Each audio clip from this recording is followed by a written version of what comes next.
So Kathleen, what do you think about, I guess, assuming that it means the person that runs CS, sales, and marketing, what did you learn from maybe what Latney said or from Andrea said? And what do you think the pros and cons are of, somebody moving up through sales and becoming a CRO versus moving up through marketing and becoming a CRO? Yeah, I think it's really interesting just listening to you all talk about the evolution of the term because, like AJ, I started hearing about it in like the 2010s. And I think in the beginning, it was really people were talking about it as though it was just sales and marketing. And it has certainly expanded to encompass CS. And I think that reflects in many ways the way we've all begun to think about the full revenue life cycle. Like there's more of an appreciation now for the post sale funnel than I think there has been in the past. And so the way we define CRO has evolved in tandem with that. And so, then of course it begs the question, like who should own it as we're talking about. And I think from the perspective of the CMOs, the conversation was really that there's no reason the CMO shouldn't own it.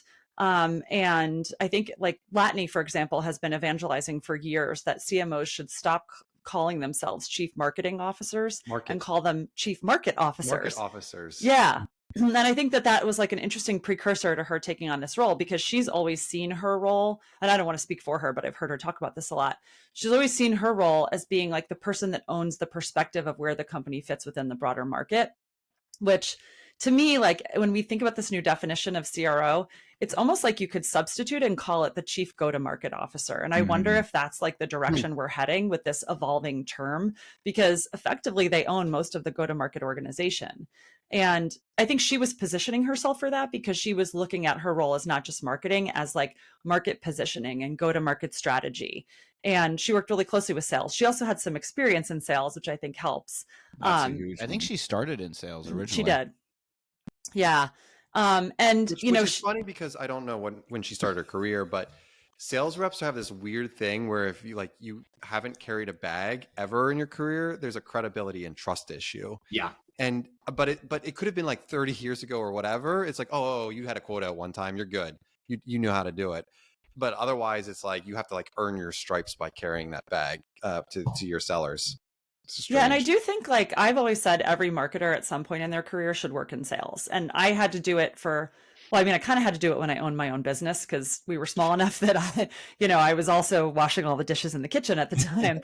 But when I sold my company, I spent 6 months in a purely sales role, and I definitely developed a different level of empathy. So I do think for marketers, like there's something to that, if you want to go this path to like finding opportunities to lean in on sales. And this was some of what Latney talked about because, her point was like, any one of you, if you're a good CMO, can become a good CRO. You just like in her talk, there were 4 key things that she said marketers really need to master.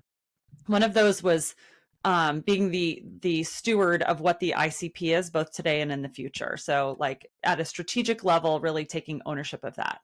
The second was pipeline ownership and forecasting, knowing how to forecast and committing to a number. The third was leading BDRs. And the fourth was really having ops chops and understanding how data plays into the way you orchestrate wins. And then I think she had some other advice around like, we all get presented with opportunities in our career. And if you have these opportunities, things like owning pricing and packaging or owning deal desk or enablement or PLG, like you should say yes, because these are all chances for you to learn new things, to demonstrate that you can take ownership of them, and they position you well for a potential move into CRO. Which is interesting, I think, on that point, the audience that she was speaking to were very executive, I would assume, and they are people that have said yes. I would wonder if that feedback is getting to like the director level, like those are the people that need to hear that exact feedback of saying yes to things.